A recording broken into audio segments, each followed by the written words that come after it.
In short, I have made an incredible amount of mistakes in my teaching career, from the way that I lesson plan to the way that I have balance or boundaries, the way that I create lessons and try to get student engagement and build relationships. The thing that hits me the most, though, are mistakes I've made with regards to classroom management. My goal here is to help you learn from my mistakes. Some of these you might be doing, some of them you've maybe have just witnessed other folks do and you're not really sure like a better way. So today I want to talk to you about these 4 mistakes and 4 ways that I would handle them differently. But I'll tell you on the front end, number 3 is that's the one I've done the most. It's the one I've seen done the most. So let's get into it. This is in no way a comprehensive, like the top 4 things that folks often make mistakes in with regards to classroom management. No, nor is it in order. But these are 4 things that I think if you conquered even one of these this year, like if you're doing this and you feel like for you this is not the right move, or that you could shift in some way in this area, that it will make your whole year better, right? It will make your career better. It will bring more peace into your classroom, more into your life, and more it will just make things better. So here we go. Number 1, public shaming. This happens a lot, and I think it mostly happens because 1, it works, and 2, because it makes you feel good. I would submit to you what we are doing in class is meant as educators is to fulfill our purpose by helping students become the best version of themselves so they can live the life of their dreams. I want students to live into their purpose. So that is my purpose. Public shaming does not play a part in that. Here's why. Because I think public shaming, the number 1 reason people do it is because it feels good. Because somebody's aggravating you and you're so angry that it feels good to put a kid on blast, to yell at someone, to make them look like a fool, to put their name up on the board, to put their name on a chart or move their little color thing on the chart to let them know if you're being good or bad right now. I'm all for visual reminders, but I'm not for making someone feel bad. I need to be the bigger person. If in my classroom I want my students to, as Rafe Esquith says, be nice and work hard, I need to be nicer and work harder than everyone else in there. So I need to manage my stuff so I can handle that. The other thing is it works, right? But just because something works doesn't mean that we should do it. Because the long-term consequences of something like this, of that a kid might not even see right now, but that I think shaming kids in public breaks someone's spirit at some point. And how do I know? Because I've done it, right? I am not exempt from this. I have done it many, many times where I've gotten so angry that I've snapped, and it's something I've had to work on over the years. So it's my first thing. The question becomes like, well, what am I supposed to do then? I think doing something like simply pulling a student into the hallway or pulling a student to the back of the class or holding a student after school is a far greater way to have the uncomfortable conversation that is going to get us to the place that we desire. So asking students things like, is there something that here's what I'm seeing in class. I have a ton of videos on this, so I apologize for repeating myself. It's hard to do after 600 and some videos, or rather to not do. This is what I'm saying to the student. Did I do something that might have caused this behavior? And then a student can say yes or no.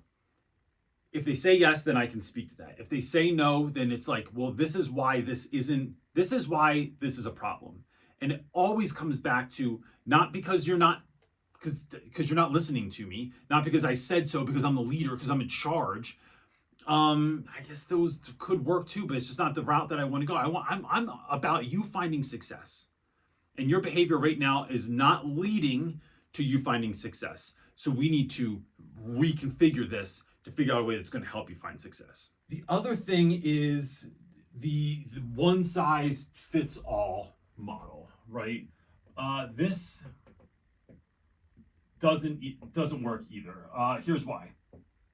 Because if you've been teaching for even if the beginning of the year of this school year was your first time that you started teaching, you know that there are students that you can and sometimes need to raise your voice with, right? Sometimes, and I'm not talking about being mad and raising your voice either, which that's a whole nother video that I made, and I'll link it. It is sometimes raising your voice because a student is so out of whack, they cannot hear you if you say, Aaron, Aaron, Aaron, I need you to, Aaron, can you? But if you go, yo, Aaron, hey, can I give your attention for 20 seconds? I got to give out directions. Thank you very much. Have a seat, by the way. Thank you. You're doing a great job. And then move on, right? It's like, I know who I can do that with.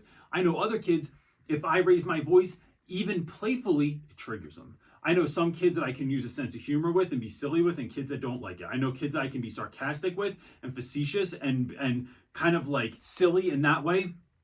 And I know kids that I can't. I know kids that I can have a heavy, deep, and real conversation. I'm gonna lay it to you out flat like this, Tim, because this is the behavior I'm seeing and I can't have it, and this is why, and we're gonna have this real conversation. And I know other students that's just gonna make them cry. Like, that's not the approach that I can have. I know students that I can be super gentle with, and other kids that don't need that gentleness is perceived as weakness, and I can't do that. So what do you do with that then, right? Because it's so much easier to just have like a rule, a policy, a procedure that everyone is required to listen to. What we do is we get to know our students. Now that might be building relationships, that might just be seeing students, it might be talking to other teachers, but becoming a student of your students, learning who they are, how they react, how they learn, how they behave, how they are best redirected, and then taking notes. That could be just mental. It could literally be physical notes that you're writing on your seating chart or in a Google document or something like that to remind you next time that, man, when I raised my voice at Tim, just lost his whole composure. It's gone. It's out the window. So being a student of your students and learning those things is going to help you to learn how best to serve those students. Here's the beauty in this. The students you're going to get next year are not so different all the time than the students you have this year. So even though I have a Tim this year who's bouncing off the walls, who can't sit still, I got to find ways to work through that. Next year, I'm going to have another one. The next year, I'm going to have another Tim. It's going to be a different face and a different name, but they will exhibit the same behaviors, and some of those tools that you now have in your toolbox will work next year. The next thing, this is I think the biggest one that I get asked about the most and that I see happen the most when I'm observing teachers' classrooms is teachers that are willing to have conversation. And is my box big enough? No. I never have the conversation in class. Here's the scenario. Someone's fooling around. You've asked them multiple times to sit down. Now you sound a little stern and they're feeling some type of way because you raised your voice, you got more serious, and it becomes a question of, why are you talking to me like that? Why are you picking on me? It's always me. How come you didn't talk to Aaron when Aaron was doing the same thing? Teachers can often feel called into, like they mistake this as student voice. They mistaken this as, we are going to sit here and have this conversation. I'm not going to have this conversation. Why? Because the student often does not want to have the conversation. Number one, they want to put you in your place and let you know that you're wrong. The second thing is, we are not in the environment in which I'm going to have the asked for conversation, right? So what do I do in those situations? I say, Aaron, I'm not going to ask you again. I need you to sit down, please. Thank you very much. Then Aaron comes at me with a, like, why are you always picking on me? That sort of thing, right? I let students, and this is from the bottom of my heart. This isn't me being sarcastic or anything. Aaron, it's a really great conversation, and I want to be able to answer it. But I don't want to just be able to answer it right now. I want to be able to give you my fullest and most undivided attention. And in a class of 30 students, I cannot do that. So if you see me after class or after school, I'll even give you a pass to your next class if you want to have a conversation. But please stay back so I can have that conversation with you. But right now is not the time. And I move on. The end. I am not having the conversation because it is stopping the rest of my students from having success. And so that is in short order. Let me grab this. Having trouble seeing all the way over there. That is in short how I handle that, and then I just move on. But here's the thing.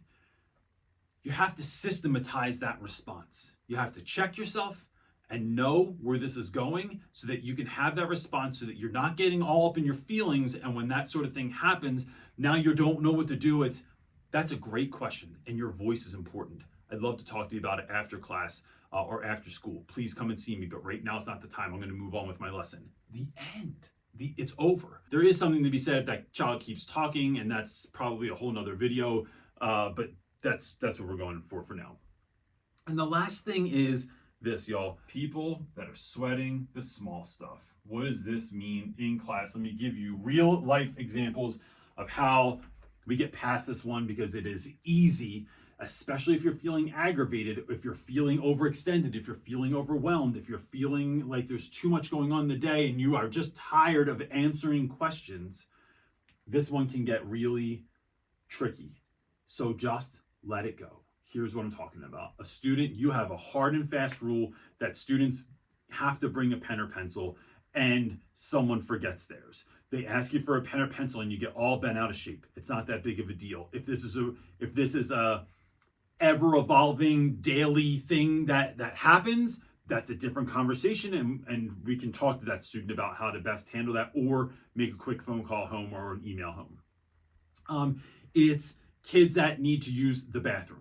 Again, if it's something that someone always is trying to get out of class and go to the bathroom, that's a little bit different. But what we're talking about here is if someone has to go to the bathroom and you know that you have a hard and fast rule that there's no first 5 minutes, no last 5 minutes, you only have this many bathroom passes, but someone really has to go to the bathroom, just let them go to the bathroom, right? Can you hurry up though? Because I want to get into this next part. I think you have to incentivize it, right? I think you're really going to love it, or it's going to be really important, or I don't want you to miss this film clip that I'm going to show. So like, go ahead and go to the bathroom, or can you wait till after we're finished doing that? Sometimes students will ask to wait, and then they didn't miss the important thing. They didn't miss the content.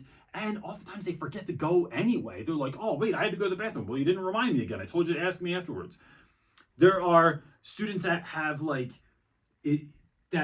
these constant, like, I lost my worksheet, right? It's like, just give them another worksheet. Here's the thing. The end of the day, we want students to be responsible, but my peace isn't worth this moment. It's not worth the worksheet. It's not worth the bathroom pass. It's not worth the pen or the pencil. It's so much easier for me to not get into some kind of power struggle with the student, which is another one of these I don't have time to get into today, maybe another video, but I do not want to get into a power struggle. I want to move forward. I want to keep class going.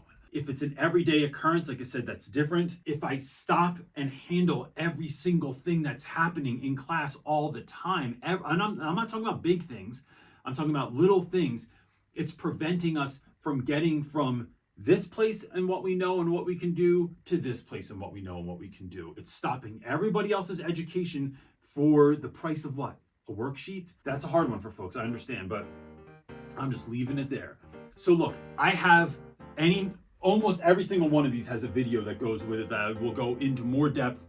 I will link those in the description below should you choose to watch them. And look, gang, don't forget, if you're interested, my book, Teach Your Class Off, is available on Amazon. I'll put the link in the description below as well. It's all of this stuff. It's all 600 videos of this squished into like 200 pages, right? Where it is the book I wish existed when I started teaching. If we can do anything else for you, please let us know. Please hit that thumbs up button, and we'll see you next time, gang. Peace.